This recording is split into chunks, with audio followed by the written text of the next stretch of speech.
Boldwood presents Third Time Lucky, written by Aimee Brown, and read by Olivia Custermans and Josh Witchard. Chapter 1. Asher. Under the kaleidoscope glow of neon lights, Aaron and I weave our way through the labyrinth casino, dodging tipsy tourists and high rollers alike. The casino floor hums with the electric energy of high-stakes gambling, clinking glasses, and lively chatter. A cacophony of slot machines sing their siren song, while a group of women in the distance erupt in laughter. Aaron, my little brother, with his devil-may-care grin, points them out. "Bachelorette party," he announces, his finger slicing through the air toward the group of giggling women. "Let's invite ourselves, shall we?" His eyes sparkle beneath the fluorescent glow of Las Vegas, a technicolor dreamscape where fortunes are won and lost in a heartbeat. His mischievous grin cuts through like a beacon, acting as both an adrenaline shot and a warning. I follow him hesitantly. Word of warning, if you make this a weekend I'll regret, I'm never coming to Vegas with you again. As we enter the bar from the casino floor, opulent decor featuring rich velvet furnishings, shimmering chandeliers, and eye-catching art installations greets us. Everything in Vegas is over the top, and this place is no exception.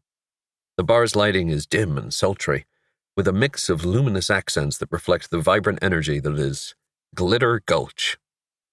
The sound of music and lively chatter fill the air. Says the guy who ended up with a busted lip and in jail the first time we came," Aaron says as he side-eyes me, cocking his head like he's Mr. Innocent. It was my 26th birthday, and I only hit that guy first because he burst into the bathroom, already rearing back to beat the hell out of me. That's about my only defense. Hit first, so as not to be unexpectedly destroyed in a family bathroom that I was lured into by a beautiful woman. Also, don't go to Vegas with your 21-year-old little brother. I'd say lesson learned, but here we are again. Asshole, I grumble, unsure if I'm talking about Aaron or the offender that ended up with no charges at all. That could have been prevented had that woman said she was married before she invited me to the bathroom with her. He laughs heartily, slapping me on the back. "We're in Vegas, man. No one tells the truth here. The entire goal of Sin City is to see what you can get away with. And you got caught." We may be brothers, but Aaron and I are as unalike as our parents. He's our dad, and I am the early version of our mom, the one who wasn't terrorized by our father's shenanigans. We are opposites, but even with our differences, Aaron's my best friend, co-worker, business partner, and the guy I spend pretty much every moment with. I only regret it sometimes, mostly when we're in Vegas, or while he's speaking. As we reach the group of women, he stops talking, probably because most are wearing very short dresses in varying shades of pink, each leaving little to the imagination of what may lie beneath. And it is melting his mind. Except for the girl in the middle. Her outfit is stark white, with a long trailing see-through lace skirt open in the front and covering a shorter skirt underneath. She's dainty, her head just about shoulder level on my 6'2" frame. Her hair falls in silky waves, framing her face and cascading down her shoulders. The rich chocolate tones highlight her warm complexion. Her eyes are large and expressive in an icy blue that sparkle like diamonds under the lights. She's beautiful, the prettiest one of the bunch, easy and oddly familiar. Most eyes are on Aaron because out of the two of us, I'm not afraid to admit he's the looker. I'm no dog, but women naturally gravitate toward him based solely on his eye-candy looks. To use words he's previously spoken, Zac Efron has nothing on me. I mean, he's not entirely wrong either. He's got the Zac in his bleach blonde era likeness. The dude has taken photos with fans and never corrected them. He looks so much like him. His downfall is when he opens his mouth and lets his inner douchebag show. At that point, most women back away. "Oh my gosh," the woman in white says with urgency as she spots us. "Yes," Aaron says to her in his bedroom voice, nodding his head like a horny creep.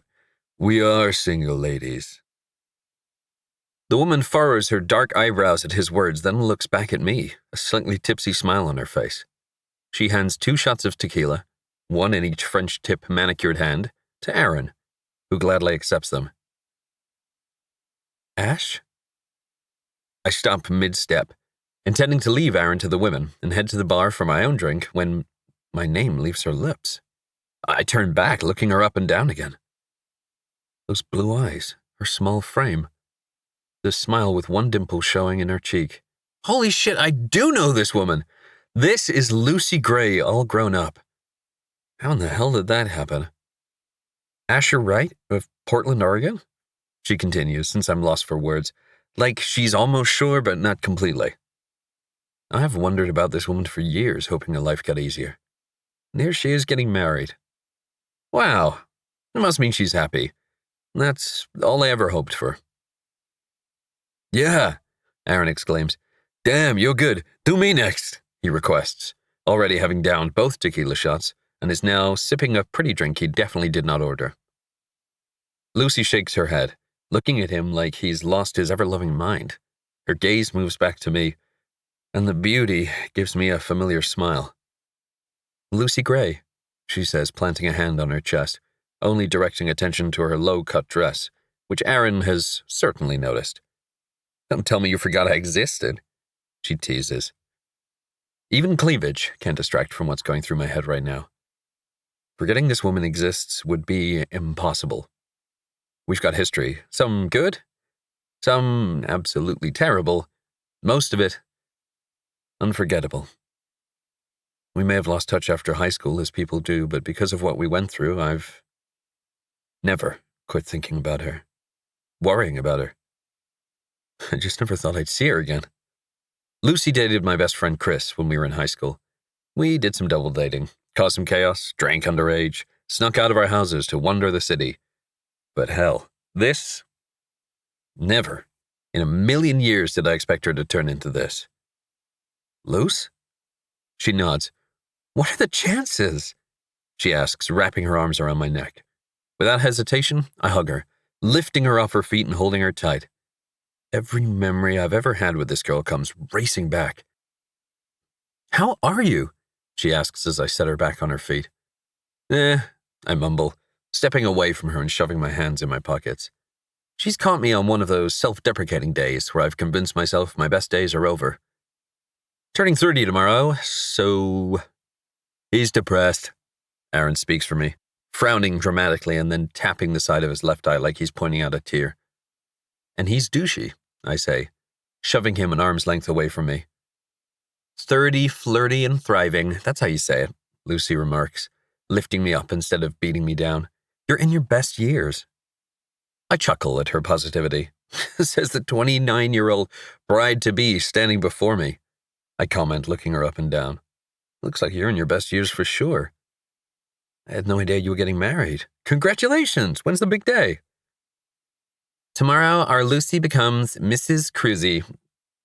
Trophy wife, one of the women in pink says proudly, lifting her drink to cheer the most ridiculous name ever.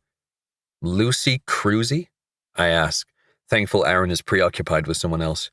He would have a heyday with this. She smirks, biting her bottom lip. I'm not taking his name, obviously. I'm smarter than that. Oh, good. Who cares about last names when your Prince Charming rides in? The woman who spoke for her previously says. Wow, that's big. He's your prince. My prince? She asks as if she's confused. He's... Another of the women overhears her stumbling over her answer and grabs Lucy's left hand, flashing me a rock so big he either loves her an enormous amount or knows her family wouldn't settle for a carat less. What she means to say is she is his queen. Lucy blushes as I take her hand, inspecting the rock. Looks as flawless as the woman wearing it. Stop, she says with a slight giggle, waving a hand my way and then admiring her ring. You were always such a sweetheart. Not really, just telling the truth. So, you ran off to Vegas to get married and bought a dozen of your closest friends? I asked, glancing around at the women surrounding her. Oh, no, everyone's here. Yeah, you know my family. They spared no expense. I can imagine they wouldn't. Honestly, I don't know a lot about her family, but I do know her grandmother is beyond loaded. Yet Lucy never acted like a spoiled brat like some of the other rich kids I've met in my lifetime. Anyway, back to why we're here. Old man turns 30 tomorrow and wants to lose his virginity. Aaron butts in, his arm now around a gorgeous blonde in pink. Any of your ladies in waiting interested? He glances at the girl hanging off him. Not you, sugar. You're mine. She beams back at him. Congratulations, I say to his top choice woman. You've just won the fuckboy lottery. Dude. Aaron moans as if he can't argue it. I'm trying to get you laid. He grumbles towards me under his breath. I punch him playfully in the shoulder, causing him to grimace and rub at it. Luce and I are old friends. We go way back. Way back, she says. She then furrows her brows. Gosh, how long ago was it I last saw you? 12 years, I remind her. Aaron was too young to have ever met Lucy. My siblings and I are all 5 years apart, so we didn't really keep up with one another's friends. He and I weren't more than average brothers until he graduated high school, and neither of our parents showed up to watch. That's when I stepped in. I doubt he remembers anything about Lucy. 12 years. She repeats my words under her breath, staring at the floor. It's gone by so fast. When she looks up at me, it's with sadness, and I know exactly what's going through her head. I'm glad our last memory together wasn't Kris's funeral, but instead her prom. Though, with her eyes glazing over the way they are, and the excessive blinking to prevent tears from spilling over, maybe she's not as over him as I expected. It's a hard thing to forget, that much I know. Perhaps I'm not the only one he haunts over a decade later. Does she talk to him, like I do, as if he's guiding her through life? I doubt it. Very fast, but no, she says suddenly. I promised myself I wouldn't think about him this weekend, so I'm changing the subject. How have you been? Why are you here? She promised herself she wouldn't think of him? Yeesh. Now my head hurts. I rub my chest uncomfortably. Thus far, the tragedy that brought Lucy and I closer together has been the worst day of my life. I honestly hope it always is, and that's selfish as fuck on my part. Grief and me, we aren't besties. I'm not here to lose your virginity. She finishes my sentence with a chuckle. I wasn't buying it for a second. I laugh. Good. No, you signed me up for a blackjack game. You're a professional gambler? She asks with surprise, now sipping a drink one of her friends has handed her. I shake my head. Professional chef. First-time blackjack competitor. Aaron thought, win or lose, playing in a tournament would be a 30th birthday I'd never forget. She sips her drink through a tiny straw, nodding her head. Huh. When's the tournament? Tomorrow night. Oh, so are you free right now? Because I have a surefire way you'll have a birthday eve you'll never forget. Indeed, we are free right now, Aaron says, popping in out of nowhere like a fucking genie in a bottle. Does the man have super hearing? Jesus, I wish he listened like this when we were at work. He slings an arm over my shoulders to remind me that anywhere we go this weekend will be as a duo, whether I like it or not, because he paid for our plane tickets this time round. Lucy opens a white glittery wallet-type purse. How do you feel about partying Vegas-style tonight at Brandon's bachelor party? It's the talk of the town. Mitzi paid for everything, as usual, and she spent lavishly. She holds out a gold keycard. Penthouse suite. This will get you there. Just scan it in the elevator.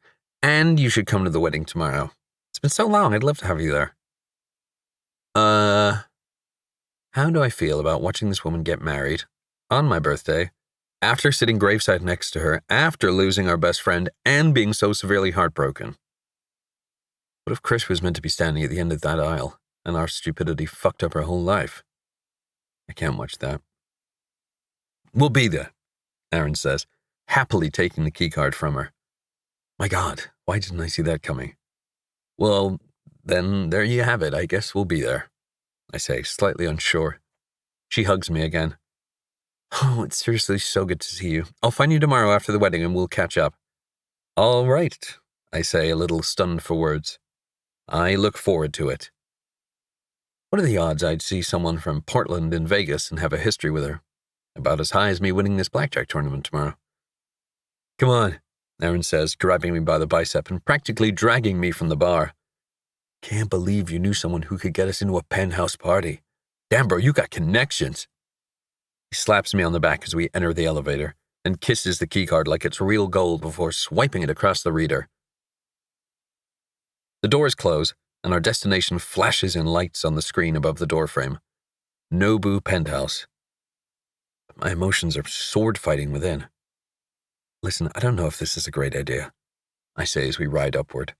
I knew Lucy in high school, and I haven't seen her in over a decade. So it feels weird to hang out with her new fiancé, whom I've never met. I can't picture her with anyone but the boyfriend I once knew. Time marches on, my friend. Yet real empathetic, Aaron. He rolls his eyes. Why would that offend you? She dated Kris. His eyes go wide. He knows the story, but he doesn't know the details. Ah, Kris. Yeah, we were teenagers, I say. And that's just it. How well do you know a teenager? What if I was a serial killer now? I mean, chances are slim, but not zero. Maybe her judgment isn't what it used to be, and this Brandon is a total psycho. I don't know if he is. Aaron is bouncing in his spot, but suddenly stops, frowning at me. His disappointment practically oozes off the walls around us. Who fucking cares if he's the next Ted Bundy? We'll spend time alone with the guy, and I'm sure we'll be back in our room by sunup. Geez, the older you get, the less fun you are. Who says no to this? You don't feel the slightest bit awkward walking into a party we weren't actually invited to. It's what you go to Vegas to do, he insists. Party with people you don't know and never speak of it again. I laugh. If I even say the word Vegas back in Portland, he shushes me like we've got secrets. Trust me, all we have is a collection of bad memories and paid fines. The elevator dings as it stops, and the doors slide open to a private suite filled with so many people, I momentarily check the elevator status to ensure we haven't ended up at a bar. Nobu Penthouse flashes again on the screen above the doors. Christ on a pogo stick. This is her fiancé's bachelor party? Huh. Aaron motions to the crowd. Dude's not even going to notice us because half of Vegas is here. This is insanity, he says, leading me out of the elevator and into the loud, packed room. Absolute insanity, I say, leaning into him so he can hear me over the music playing. Jesus. Can I get an amen? Is Aaron's response as he lifts his hands into the air. What? No, I mean, Jesus, this place easily violates the hotel's fire code with the number of people here. He rolls his eyes dramatically. My God, Grandpa, stop thinking lawfully and start channeling Sin City. Look at the number of strippers. They are everywhere. Literally, there isn't a crowd of people that isn't accented with a scantily clad woman dancing. A curved staircase with a second-story terrace is front and center, including a stair-top stripper. Sleek leather sofas are filled to the brim with people dressed to the nines, some getting lap dances, all holding a fancy drink. Everywhere you look, there's more and more people. Out one window, I spot dozens mingling on an outdoor terrace overlooking the strip. A few people are in the hot tub, and the private pool is far from vacant. The music is loud, and every room is jammed full. The place is mad. Can I offer you a drink? A man in a tuxedo approaches us with champagne on a silver tray. Seriously? A fucking butler? Aaron practically dances as he freaks, then elegantly takes 2 champagne flutes, one in each hand, never offers one to me, downs them one at a time, then places the glasses back on the tray. Thank you, my good sir. He reaches into his pocket and pulls out a handful of $1 bills. I wonder what those are for. This is to keep 'em coming. Sorry, I apologize to the man as he stares at a handful of ones. Vegas him is kind of a monster. His pinched smile says he knows very well what Vegas does to people.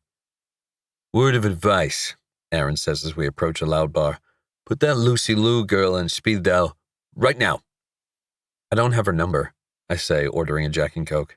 Get it, he demands, taking the Corona he asked for. Maybe she's into you. She's getting married tomorrow. Which means she's still single tonight. Not how that works. I heave a sigh. Go party. We're in room 4007. Don't need to write you a note and put it in your pocket just in case. I know he's going to disappear because we've been to Vegas before. I've learned to stay ahead of him. Text it to me, he says with a wide grin as he backs into the room, disappearing into the crowd. Get her number. Yeah, I'm sure her husband-to-be would love that. Of course, looking around, it's clear he didn't just invite guys to this party, so I doubt one in her phone would worry him. And he knows a lot of people, damn. I wonder who he is. She said his name is Brandon. Who here looks like a Brandon? Picturing a teenage football quarterback superstar. Maybe the coach's kid, who models for Gap commercials on the weekends and hangs out at REI downtown, even though he's never stepped foot off the city sidewalk. Or, based on this party, I'm looking for Scott Disick type, which is sort of what I'm afraid of and pretty much accounts for the whole damn room. Hell, the man himself might be here. Why do I know who Scott Disick is? Oh, freaking Alyssa, my older sister. A fan of all things reality TV, that's why. And since she pretty much raised Aaron, and me, when our mom was too self-occupied, I can't complain about the girly shit I've watched because of her too much. Hey, cutie. A woman's voice earns my attention. You bored? 'Cause I could help with that, she says, running her fingertips down my arm, her eyes glued to my many tattoos. The last thing I want to ask is how. Nope, I say, downing my drink. Not interested. The brunette huffs at my response before disappearing into the crowd. I promised myself after the arrest that Vegas would be for drinking, gambling, and babysitting my brother. I learned my sleeping around lesson last time I took advice from Aaron. That's his game, not mine. But drinking alone is no fun. So I stay a while. But after way too many strippers offer me a private show as I meander around looking as lonely as a guy can get, I hop onto the elevator and swipe my card to get to my room. I wonder where Aaron is.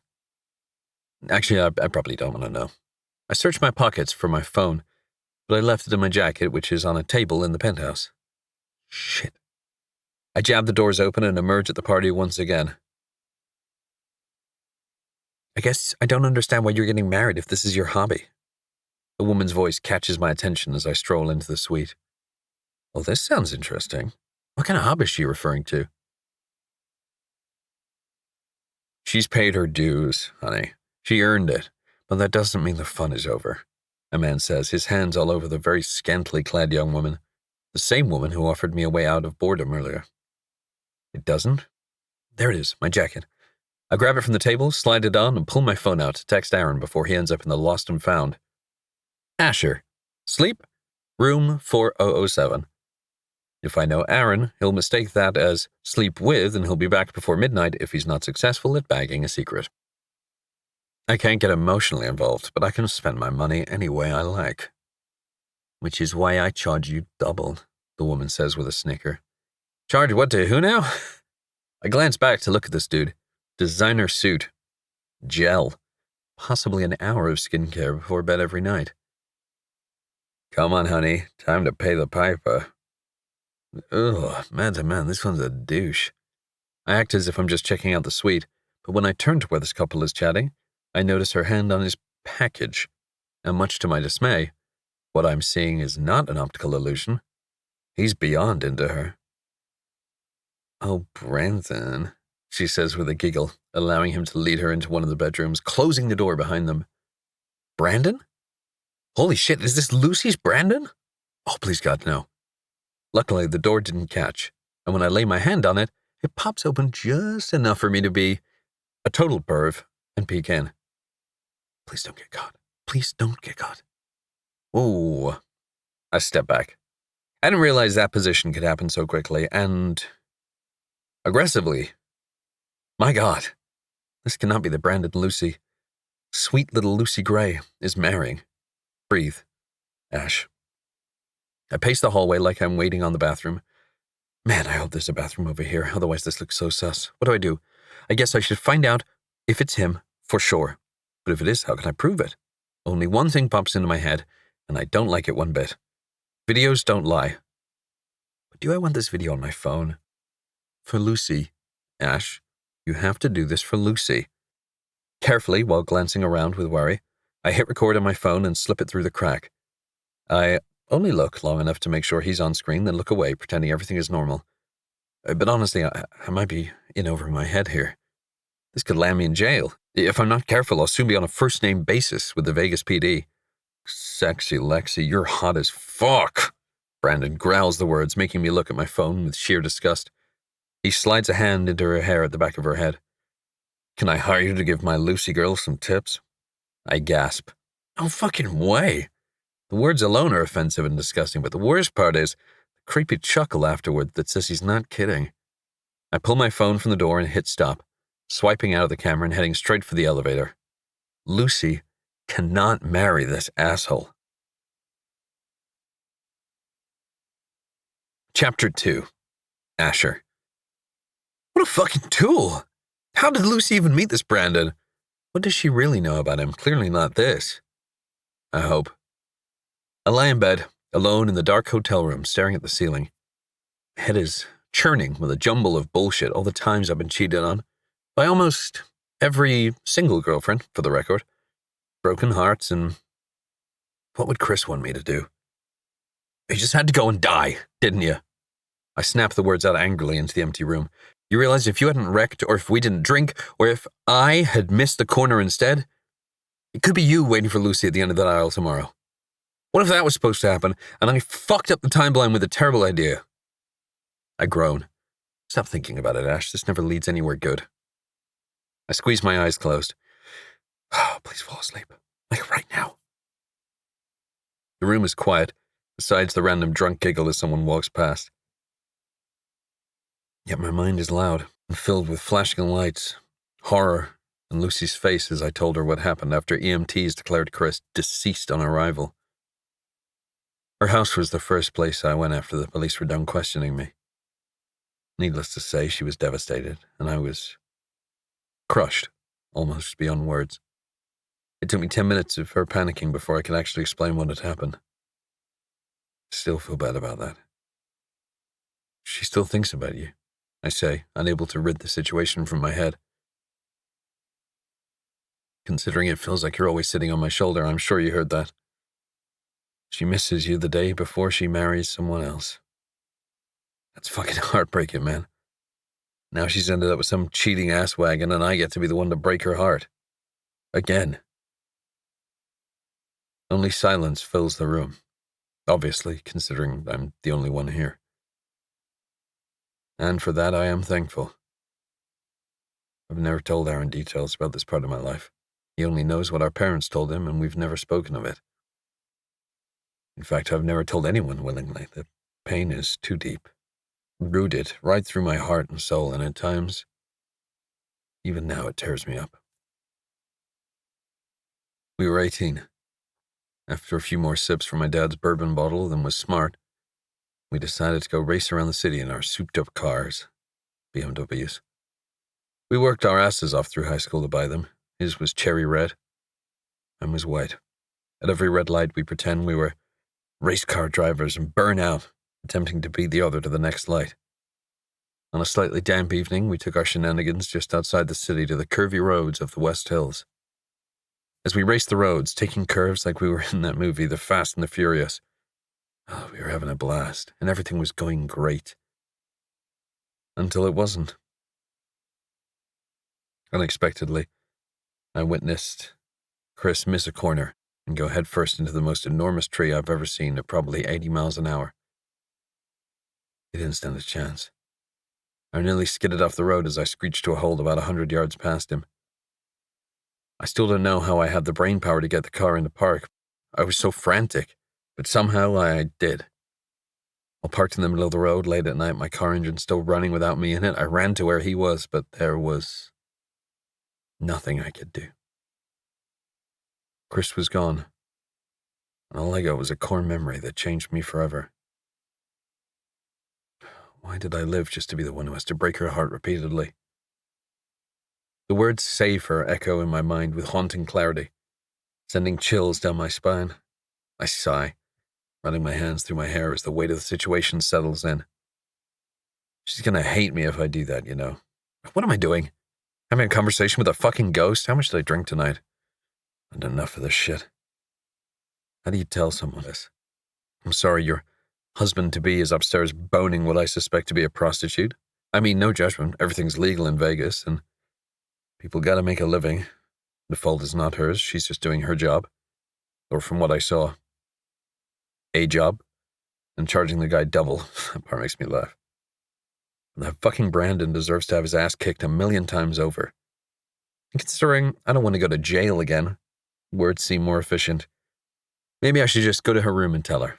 Get all the terrible news out there so she can start processing. What room, though? Front desk isn't going to happily announce to a stranger where a wealthy heiress is sleeping. God damn it. I need Aaron's warped mind to figure this out.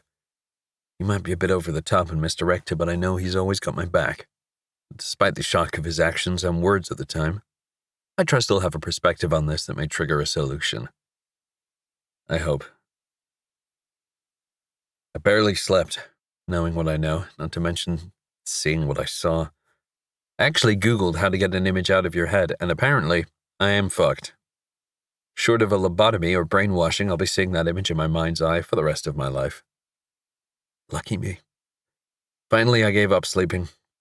Decided to shower and go for a walk. I ended up at a restaurant that wasn't packed to the hilt with people, but still within our hotel. I texted Aaron so he'd know where to find me, but I got no response. I'm on my second plate when he finally rolls in wearing sunglasses inside. The best way to hide a hangover. Morning, sunshine. Where were you all night? Bridesmaid's birthday boy, he says, flashing me 2 fingers as he slides into the booth, laying his head against the back of the chair. It was awesome. Blech. I nearly gag at the thought of it. The mental image is bringing back Brandon does sexy Lexi and I want to vomit. You're sleazy. Yes, I am, he says proudly. You order any coffee? My head is pounding. I push the full pot his way. Speaking of head, he smiles wide, suddenly interested in somebody beside himself. You? No. I slide my phone across the table to him, the video already pulled up and on mute because I don't need that kind of attention. I hit play and Aaron immediately picks it up for a better look. What? You filmed the guy getting a Hummer and didn't order your own? No, king of fuckboys, I didn't order my own. As classy as that sounds. He looks at me like I'm the one who's nuts. You're in it watching? It's Brandon, I point out. That is Brandon, the groom-to-be of the wedding you said we'd attend. Aaron looks at my phone again, now zooming in on the video. He laughs. Shit, and this is your friend? Lucy? He taps the screen, restarts the video, and watches again. Lucy got some skills. He looks up at me with sudden sympathy on his face. It could have been you. I told you, why didn't you invite her up to the room to catch up? He snatched my phone from his hand. That's not her. His eyes go wide, and for a moment he looks less hungover than he did 2 seconds ago. Shit. I suppose, good guy that you are. You gonna show her this? I shrug. Don't I have to if I consider myself her friend? Old teenage friend, your words. Is that something old friends do? Oh, I've asked myself that question at least 30 times since sitting at this table. I think I have to.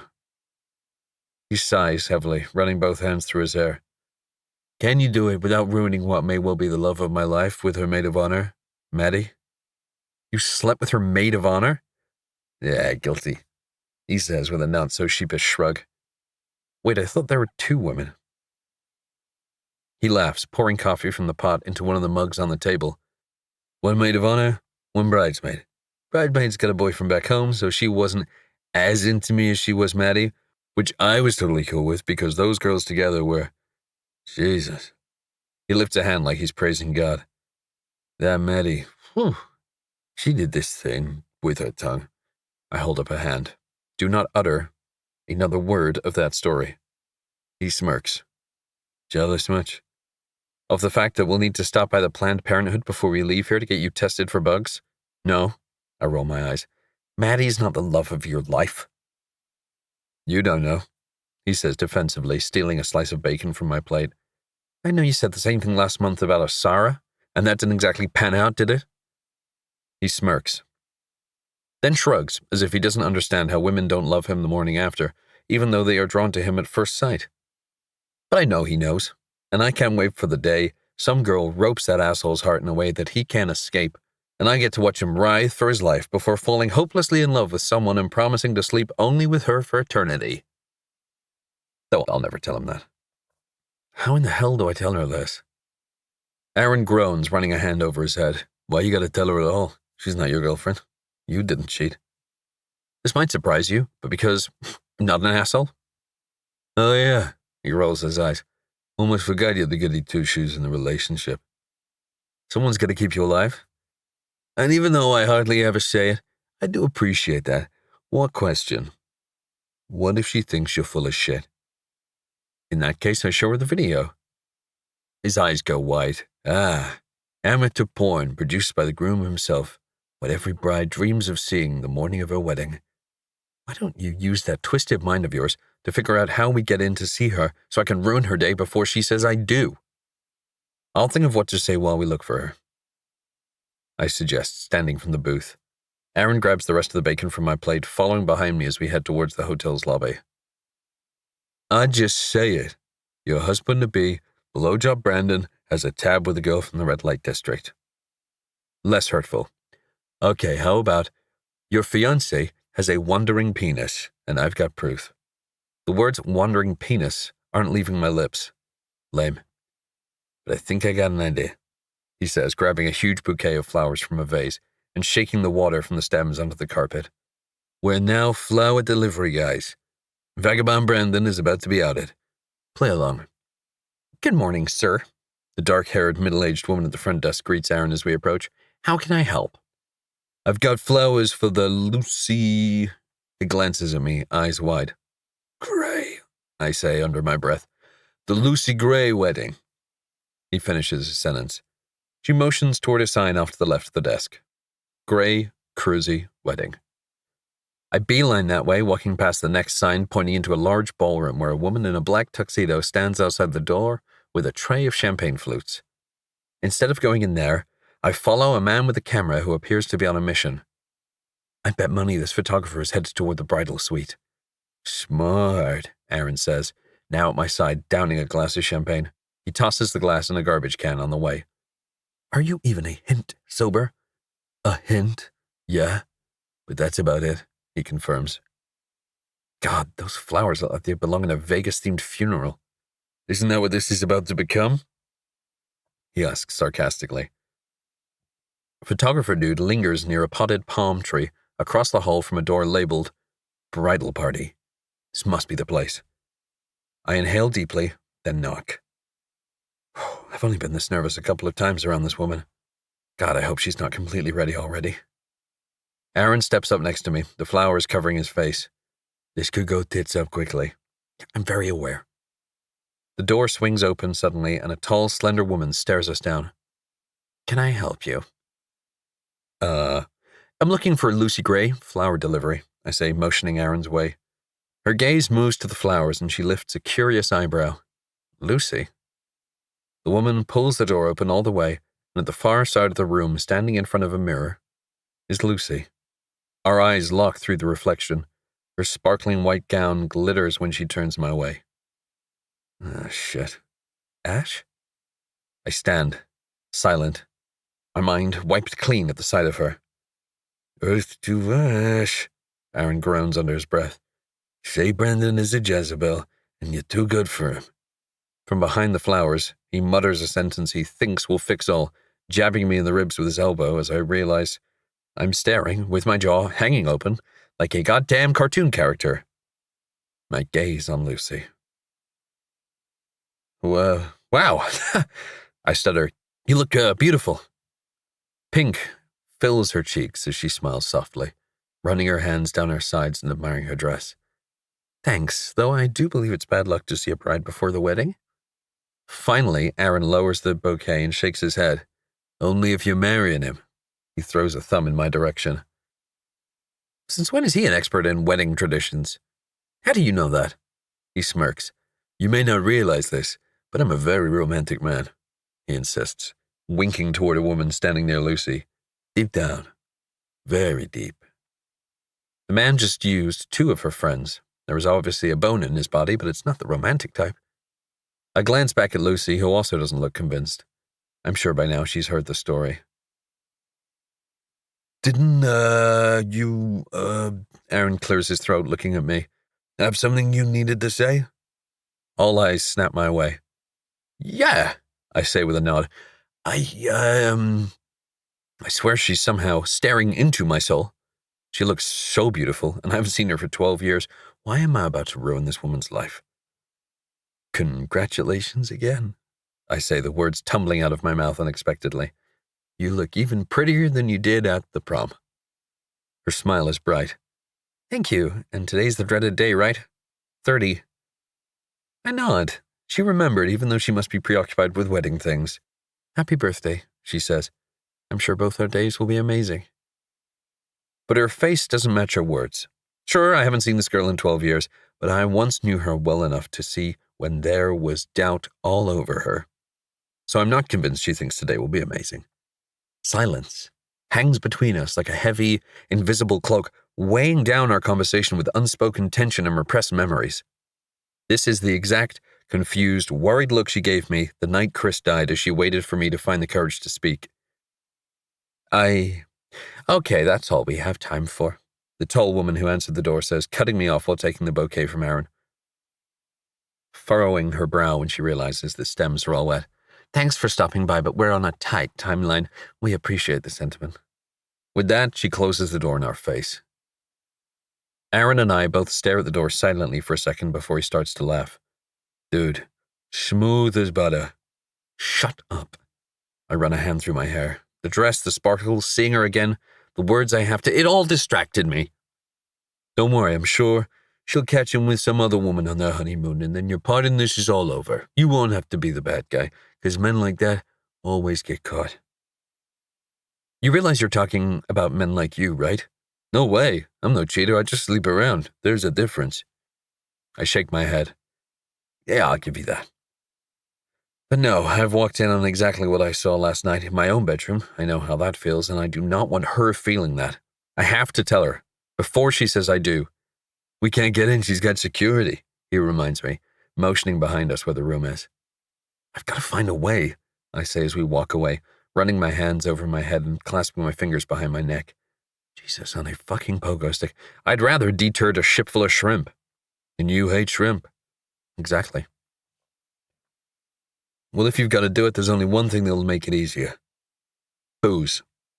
He points toward one of the bars open 24 hours a day. It's barely noon. Somewhere it's drinking hour, so let's pretend we're in that time zone so you won't pussy out and hate yourself later. I stop at the bar, stupidly letting him order for us. I don't do that. Yes, you do. When have you ever spoke for yourself and told off one of these women who fuck you over? I'm no longer dating them, so clearly I ended it somehow. I defend myself. Yeah, but which one of you told to get fucked? 'Cause they all earned it. But if it happened, I've never heard the story. Talking about my feelings isn't my favorite thing, but surely there's one I've told where to go. Let's see. Megan, my first adult girlfriend at 19 while in college, didn't like my love language, touch. I was too touchy for her. Yet a guy she met in class felt her up in the corner of the kitchen one day, and word got back to me pretty quickly, so insert confusion here. I broke up with her the same day I found out, and she walked away like I was nothing. Those two are now married. Happily, so I'm told. I did not tell her to fuck off like I should have. Next up was Heidi. She was a bit older than me, turning 30 while we dated. Maybe her ticking biological clock is why she wanted to move so quickly. Like 0 to 100 in 60 days. I hadn't even met her family, whom she claimed were a tad unhinged, to put it nicely. So when I found a box of ovulation kits in my bathroom, I decided to take a hard pass on Heidi. Last I heard, she was married with 3 kids under 3. Sounds exhausting. I was afraid to piss this one off, so no exit words for her either.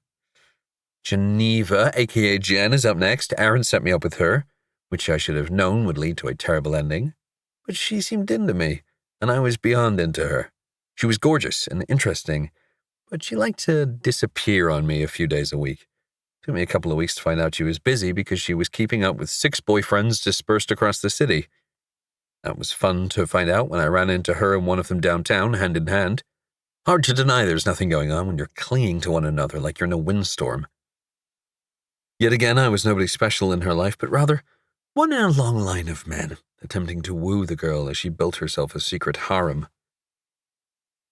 I got an invitation to her wedding last year. I didn't accept. No exit words for her either. It's hard to yell at a woman when she's got a huge man on her arm. Then there was Melissa, the most serious and recent of the women I consider girlfriends. Absolutely beautiful, sophisticated, and exactly my type. Or so I thought. But after 2 years of dating, that's right, she's also my longest relationship, she suddenly decided she was no longer feeling it. However, I had a friend visiting and she was feeling it with him.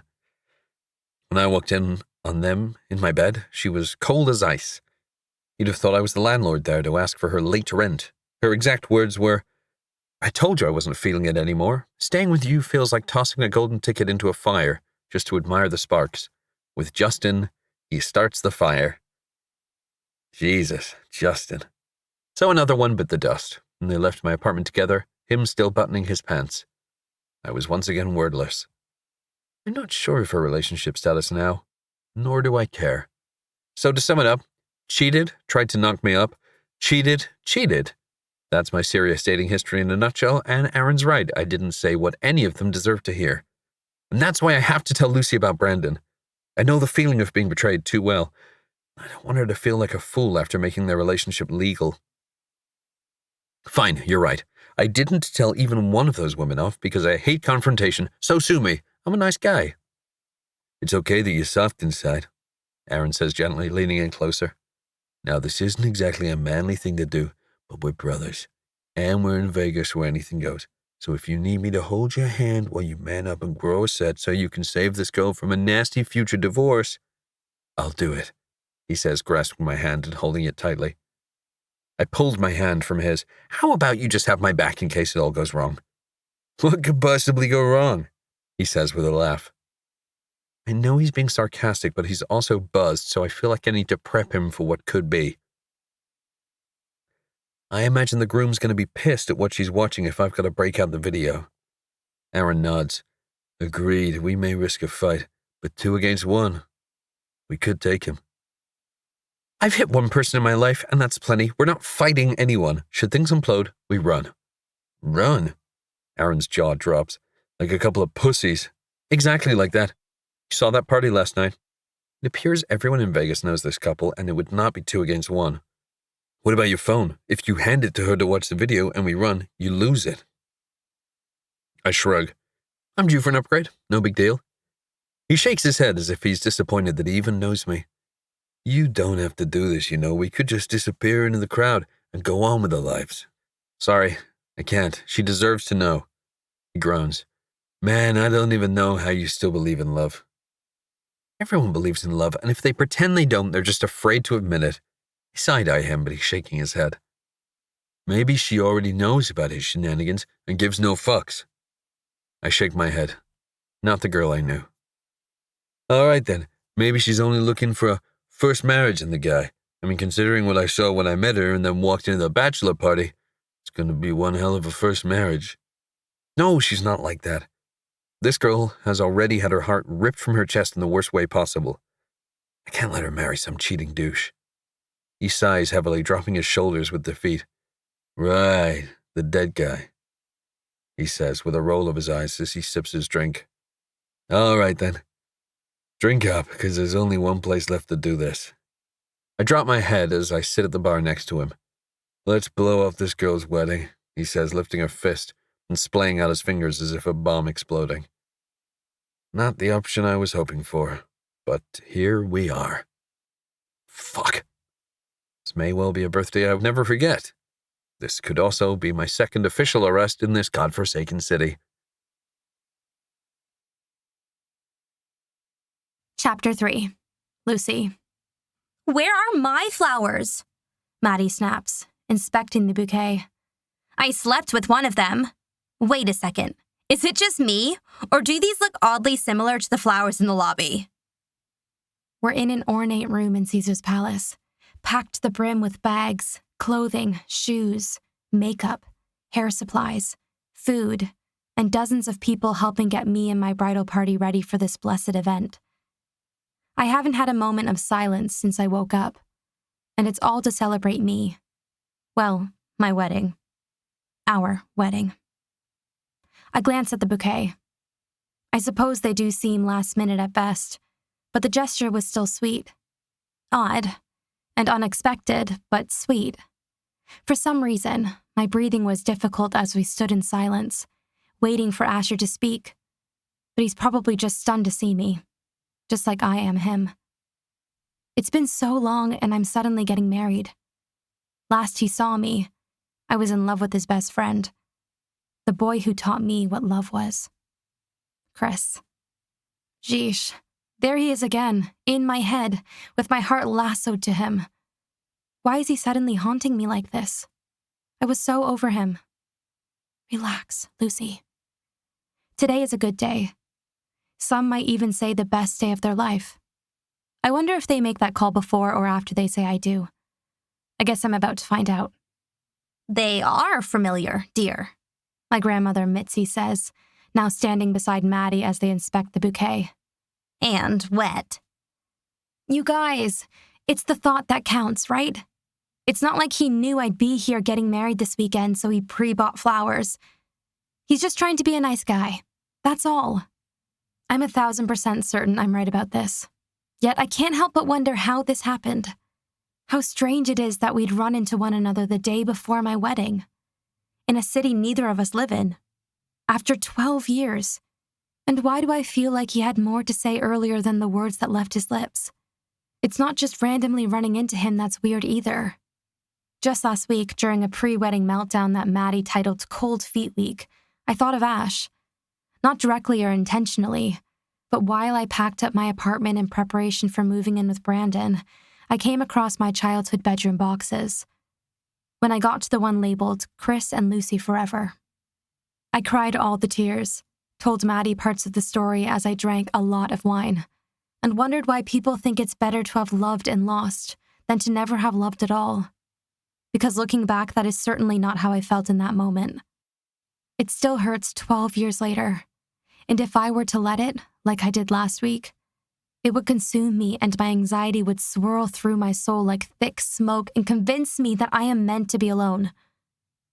The past is meeting my present in a strange way, and that's making it really hard to let go of the version of that girl Asher once knew.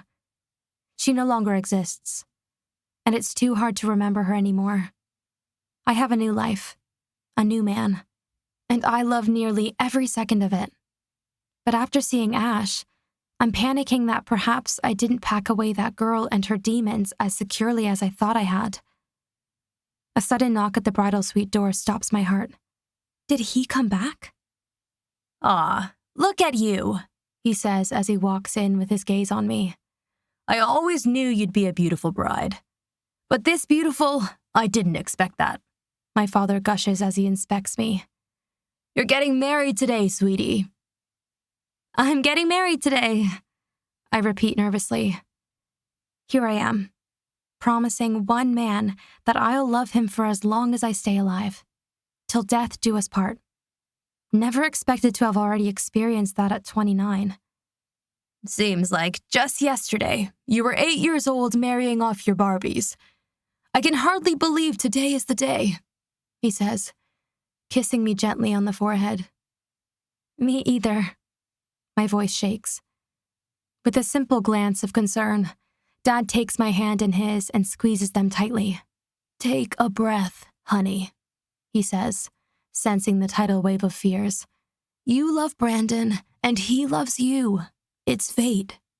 "You know I don't believe in fate, but you're sweet," I say, fanning my face to save my makeup from tears. "And you should rein it in because I can't cry." "Someone grab her a tissue," the makeup artist yells from across the room, where he's working on one of my bridesmaids. Like an order, a box of tissues is passed between people until my dad hands me one. I fold it, gently pressing it to the corners of my eyes, hoping not to dislodge the lashes I am not used to wearing. How am I going to ward off tears all day? "I don't think a few tears can ruin how gorgeous you are, sweetie." Thanks, Dad. He's always been my biggest fan, talking me up and reminding me how beautiful I am inside and out, just like my mother was, according to him. I don't know much about my mom. What I do know is that she didn't die, but she also wasn't present in my life after I was about 6 years old. I remember her. I adored the woman, like all little girls probably do, but even at that young age, she always felt disconnected. It's sad because I'd love to have her here for my wedding. But she didn't even respond to the invite, and Mitzi paid a guy to track her down. Oh well. Focus on who's here, Luce. Everyone you love. Isn't she the most gorgeous bride? Maddie, my BFF, maid of honor, and Brandon's cousin, how Brandon and I met, says, "It's like the dress was made for her." "It cost 10 grand, my dad says, still looking me over. "It was made for her." That's right, 10 grand. However, I feel like I need to say I didn't choose the $10,000 dress. No, that was my grandmother, Mitzi, Dad's mom. She wasn't sparing a single expense for her only granddaughter's wedding. Anything I wanted, I could have.